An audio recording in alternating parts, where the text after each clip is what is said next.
नमस्कार। समय राउंडअप में आपका स्वागत है। प्रधानमंत्री नरेंद्र मोदी ने शनिवार को अंतर्राष्ट्रीय मादक द्रव्य निषेध दिवस के अवसर पर नशा मुक्त भारत का आह्वान करते हुए लोगों को आगाह किया कि नशा जिंदगी को न सिर्फ अंधेरे की ओर धकेलती बल्कि बर्बादी और तबाही का कारण भी बनती है। प्रधानमंत्री ने ट्वीट कर कहा, अंतर्राष्ट्रीय मादक द्रव्य निषेध दिवस पर आज मैं उन सभी लोगों की सराहना करता हूं जो ज़मीनी स्तर पर नशे से समाज को मुक्त करने के लिए काम कर रहे हैं। जीवन बचाने के लिए ऐसे सभी प्रयास महत्वपूर्ण हैं। आखिरकार नशा अपने साथ अंधेरा, बर्बादी और तबाही लेकर आता है। एक अन्य ट्वीट में उन्होंने कहा, आइए हम सब मिलकर नशे को लेकर सही जानकारी साझा करने और नशा मुक्त भारत की कल्पना को साकार करने की प्रतिबद्धता को दोहराएं। याद रखें, नशा ना तो अच्छी चीज़ है और ना ही स्टाइल की अभिव्यक्ति। प्रधानमंत्री ने इस अवसर पर मासिक रेडियो कार्यक्रम मन की बात के एक पुराने संस्करण के कुछ अंश साझा किए, जिनमें नशा मुक्ति के संबंध में उन्होंने लोगों से संवाद किया था। ज्ञात हो कि हर साल 26 जून को दुनिया भर में नशीली दवाओं के दुरुपयोग और अवैध तस्करी के खिलाफ अंतर्राष्ट्रीय दिवस मनाया जाता है। यह दिन नशीली दवाइयों के दुरुपयोग को समाप्त करने और अवैध नशीली दवाइयों के व्यापार को बढ़ावा देने के वाले जागरूक करने के लिए है। प्रधानमंत्री नरेंद्र मोदी ने शनिवार को उत्तर प्रदेश के मुख्यमंत्री योगी आदित्यनाथ के साथ अयोध्या विकास परिषद की समीक्षा की और कहा कि राम की इस नगरी को आध्यात्मिक और वैश्विक पर्यटन केंद्र के साथ ही एक टिकाऊ स्मार्ट शहर के रूप में विकसित करना है। वीडियो कॉन्फ्रेंस के माध्यम से हुई इस समीक्षा बैठक में उत्तर प्रदेश के दोनों उप मुख्यमंत्री केशव प्रसाद मौर्य और दिनेश शर्मा के अलावा उत्तर प्रदेश सरकार के कई वरिष्ठ अधिकारी मौजूद थे। प्रधानमंत्री कार्यालय की ओर से जारी एक बयान में कहा गया कि बैठक में अयोध्या के विकास से जुड़ी परियोजनाओं के विभिन्न पहलुओं पर उत्तर प्रदेश के अधिकारियों की ओर से एक प्रस्तुति दी गई। बयान में कहा गया कि अयोध्या के विकास की कल्पना एक आध्यात्मिक केंद्र, वैश्विक पर्यटन केंद्र और टिकाऊ स्मार्ट सिटी विकसित करना है। बैठक में प्रधानमंत्री को अयोध्या के संपर्क को बेहतर करने से संबंधित ढांचागत विकास से जुड़ी विभिन्न परियोजनाओं से अवगत कराया गया। इस दौरान हवाई अड्डे के विकास से जुड़ी परियोजनाएं, रेलवे स्टेशन, बस अड्डे, सड़कों और राजमार्गों के विकास से संबंधित योजनाओं पर चर्चा की गई। बयान में कहा गया कि बैठक के दौरान एक हरित उपनगर बसाने को लेकर भी चर्चा की गई, ताकि यहां दर्शन करने के लिए आने वाले श्रद्धालुओं के लिए आश्रम, होटल और विभिन्न राज्यों के भवनों की सुविधा उपलब्ध हो सके। एक आधुनिक पर्यटन सुविधा केंद्र और वैश्विक स्तर का एक संग्रहालय बनाए जाने को लेकर बैठक में चर्चा की गई। इस अवसर पर प्रधानमंत्री ने कहा कि अयोध्या हर भारतीय की सांस्कृतिक चेतना का शहर है, इसलिए वहाँ की परियोजनाओं में उत्कृष्ट परंपरा और सर्वश्रेष्ठ विकासात्मक बदलाव का प्रदर्शन होना चाहिए। उन्होंने कहा कि अयोध्या के मानवीय लोकाचार भविष्य के बुनियादी ढांचों से मिलते जुलते होने चाहिए। उन्होंने अयोध्या की पहचान का जश्न मनाने, नवीन तरीकों से इसकी सांस्कृतिक जीवंतता को बनाए रखने के लिए सामूहिक प्रयासों का आह्वान किया। अमेरिका में भारत के राजदूत तरणजीत सिंह संधू ने बड़ी दवा कंपनी नोवावैक्स के केंद्रों का शुक्रवार को दौरा किया और कहा कि serum institute of India SII के साथ इसकी साझेदारी भारत और अमेरिका के बीच स्वास्थ्य सेवा के क्षेत्र में मजबूत सहयोग का प्रमाण है। नोवावैक्स का मुख्यालय मैरीलैंड के गेथर्सबर्ग में है। यह एक जैव प्रौद्योगिकी कंपनी है जो संक्रामक रोगों को रोकने के लिए टीकों को विकसित करने और उनके व्यावसायीकरण का काम करती है। संधू ने नोवावैक्स के अध्यक्ष, मुख्य कार्यकारी अधिकारी एवं निदेशक स्टेनली C. एर्क से कहा कि नोवावैक्स और SII के बीच साझेदारी विशेष रूप से सस्ते और सुलभ टीके एवं दवाएं बनाने के संदर्भ में स्वास्थ्य सेवा सहयोग के क्षेत्र में भारत और अमेरिका के बीच मजबूत साझेदारी का एक और उदाहरण है। एर्क ने राजदूत को बताया कि अब तक हुए परीक्षणों के आधार पर कोविड-19 टीका बहुत प्रभावशाली है। नोवावैक्स ने कोरोना वायरस रोधी टीका विकसित करने की जनवरी 2020 में घोषणा की थी। इसके बाद नोवावैक्स और भारत SII ने टीके के निर्माण से संबंधित एक समझौता किया, जिसके तहत नोवावैक्स टीका भारत में कोवावैक्स के रूप में वितरित किए जाने की संभावना है। नोवावैक्स ने अमेरिका और मैक्सिको में तीसरे चरण के परीक्षणों में टीके के 90.4% तक प्रभावशाली होने की 14 जून को घोषणा की थी। संधू ने कहा कि संयुक्त अनुसंधान, तकनीकी विशेषज्ञता साझा करके और ज्ञान के आदान प्रदान के माध्यम से दोनों देशों के स्वास्थ्य सेवा क्षेत्र सहयोग कर रहे हैं। केंद्रीय गृह मंत्री अमित शाह, रक्षा मंत्री राजनाथ सिंह और भारतीय जनता पार्टी भाजपा के अध्यक्ष JP नड्डा सहित कई केंद्रीय मंत्रियों व वरिष्ठ नेताओं ने शनिवार को राजधानी स्थित पार्टी मुख्यालय में बैठक की।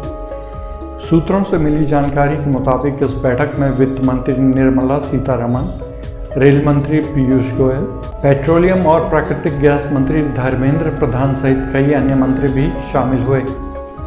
बैठक में पार्टी संगठन का कामकाज देख रहे कई पदाधिकारी भी उपस्थित थे। केंद्रीय मंत्रिपरिषद में विस्तार और फेरबदल की अटकलों के साथ उत्तर प्रदेश सहित 5 राज्यों में अगले साल की शुरुआत में होने वाले विधानसभा चुनावों के लेकर पार्टी में पिछले कुछ समय से लगातार मंथन का दौर चल रहा है। कोविड-19 रोधी टीकाकरण अभियान सहित कुछ अन्य मुद्दों को भी पार्टी नेता समय समय पर चर्चा करते रहते हैं। हाल ही में प्रधानमंत्री नरेंद्र मोदी ने नड्डा के साथ मंत्रियों के अलग अलग समूहों से विभिन्न विषयों पर चर्चा की है। नड्डा ने भी संगठन स्तर पर महासचिवों, राष्ट्रीय उपाध्यक्षों और विभिन्न मोर्चों के साथ अलग अलग बैठकें की हैं। मणिपुर सरकार ने बुधवार को मणिपुर के इम्फाल में आयोजित एक समारोह के दौरान 6 स्वायत्त जिला परिषदों को 10 एम्बुलेंस वितरित की। मणिपुर के मुख्यमंत्री N वीरेन सिंह ने राज्य के स्वास्थ्य मंत्री वुंग जागिन वाल्टे की मौजूदगी में इन एम्बुलेंसों को स्वायत्त जिला परिषदों के अधिकारियों को सौंप दिया। ये एम्बुलेंस राज्य आदिवासी मामलों और पहाड़ी विभाग द्वारा खरीदी गई थी। मणिपुर सरकार ने स्वायत्त जिला परिषदों को एम्बुलेंस वितरित करते हुए कहा कि कोविड-19 महामारी के बीच इन वाहनों से मरीजों को अस्पताल पहुंचाने में काफ़ी मदद मिलेगी ताकि वे समय पर इलाज करा सकें। हाल ही में इम्फाल में जवाहरलाल नेहरू आयुर्विज्ञान संस्थान में नई कोविड गहन चिकित्सा इकाई का उद्घाटन करते हुए उन्होंने डॉक्टरों से कोविड-19 रोगियों के जीवन को बचाने के लिए हर संभव प्रयास करने को कहा।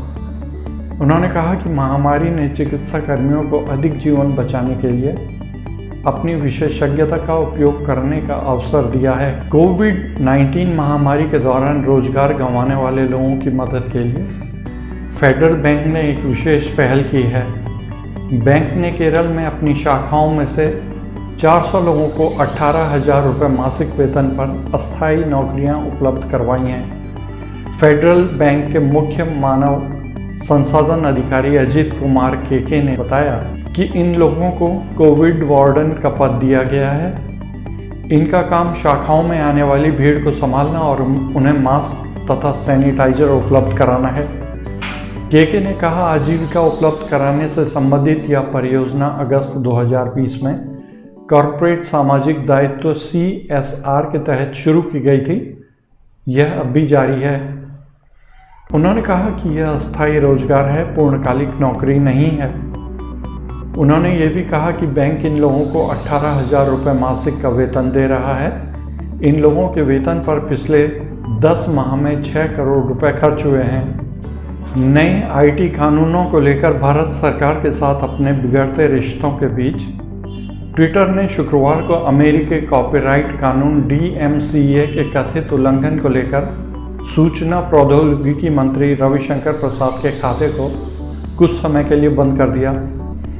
किसी केंद्रीय मंत्री के खाते पर इस तरह से रोक लगाने का यह पहला मामला है। मंत्री ने अमेरिकी सोशल नेटवर्किंग कंपनी के इस कदम की आलोचना करते हुए इसे मनमाना रवैया और आईटी नियमों का घोर उल्लंघन बताया। उन्होंने यह भी कहा कि माइक्रो ब्लॉगिंग साइट ने नए आईटी नियमों का उल्लंघन किया है, जिसके तहत मध्यस्थ के लिए खाते तक पहुंच को रोकने से पहले उपयोगकर्ता को नोटिस देना जरूरी है। DMCA नोटिस में समझा जाता है कि प्रसाद द्वारा किए गए 2017 ट्वीट शामिल हैं। ट्विटर ने कहा कि उसने रोक हटा दी है, लेकिन संदर्भित ट्वीट को अपने पास रख लिया है। लुमेन डेटाबेस दस्तावेज के मुताबिक DMCA संबंधी नोटिस 24 मई 2021 को भेजा गया और ट्विटर को 25 जून 2021 को मिला। लुमेन डेटाबेस एक स्वतंत्र अनुसंधान परियोजना है जिसके तहत ट्विटर द्वारा अपनी साइट पर रोक लगाई जाने वाली सामग्री सहित अन्य का अध्ययन किया जाता है। सूत्रों के मुताबिक संबंधित पोस्ट में 1971 के युद्ध की विजय वर्षगांठ के मौके पर भारतीय सेना को श्रद्धांजलि देते हुए एक वीडियो डाला गया था। वीडियो में पृष्ठभूमि में AR रहमान का एक गाना बज रहा था। इस पोस्ट को कथित रूप से कॉपीराइट नियमों का उल्लंघन माना गया है। ट्विटर ने कहा कि उसने प्रसाद के खाते पर लगी रोक हटा ली है, लेकिन उस ट्वीट को अपने पास रोक लिया है जिसको लेकर रोक लगाई गई थी। करीब 1 घंटे बाद खाते पर लगी रोक हटा ली गई, लेकिन साथ ही चेतावनी दी गई कि खाते के खिलाफ कोई अतिरिक्त नोटिस आने की स्थिति में उसे फिर से बंद किया जा सकता है या निलंबित भी किया जा सकता है। ट्विटर को आड़े हाथ लेते हुए प्रसाद ने एक अन्य घरेलू सोशल मीडिया मंच कू पर लिखा कि ट्विटर की निरंकुश और मनमानी कार्यवाही को लेकर उन्होंने जो टिप्पणियां की उससे माइक्रो ब्लॉगिंग साइट की झल्लाहट साफ दिख रही है। ओलंपिक में भाग लेने की तैयारी कर रहे पहलवान बजरंग पुनिया ने शनिवार को आश्वस्त किया कि उन्हें गंभीर चोट नहीं लगी है, लेकिन उनके दाहिने घुटने को कितना नुकसान हुआ है यह सोमवार तक ही पता चलेगा, क्योंकि सूजन कम होने में कम से कम 48 घंटे लगते हैं। बजरंग शुक्रवार शाम को रूस में एक टूर्नामेंट के सेमीफाइनल में यूरोपीय अंडर 23 के रजत पदक विजेता अबुल माजिद कुदीव के खिलाफ प्रतिस्पर्धा करते हुए अपना दाहिना घुटना चोटिल कर बैठे। कुदीव ने बाउट के पहले दौर में बजरंग का दाहिना पैर जकड़कर अचानक खींच लिया। बजरंग के दाहिने घुटने पर इसका प्रभाव पड़ा और वो लंगड़ा कर चलने लगे। उन्होंने चोट को गंभीर होने से बचाने के लिए उसी समय मुकाबले से हटने का फैसला किया। बजरंग से जब उनकी चोट की गंभीरता के बारे में पूछा गया तो उन्होंने कैस्पियस रूस से प्रेस को बताया कि मैं ठीक हूँ, ऐसे में होता रहता है। बजरंग ने हालांकि अपनी चोट के बारे में विस्तार से नहीं बताया, लेकिन करीबी सूत्रों ने बताया कि यह एक अच्छा संकेत है कि वह बिना मदद के चल पा रहे हैं, लेकिन उसका ठीक से आकलन करने में कम से कम 2 दिन लगेंगे। बजरंग ओलंपिक के लिए भारत के सबसे बड़े पदक दावेदारों में से एक हैं और वो पिछले 1 महीने से रूस में अभ्यास कर रहे हैं। आपका बहुत बहुत धन्यवाद। चैनल को जरूर सब्सक्राइब कीजिए। नमस्कार।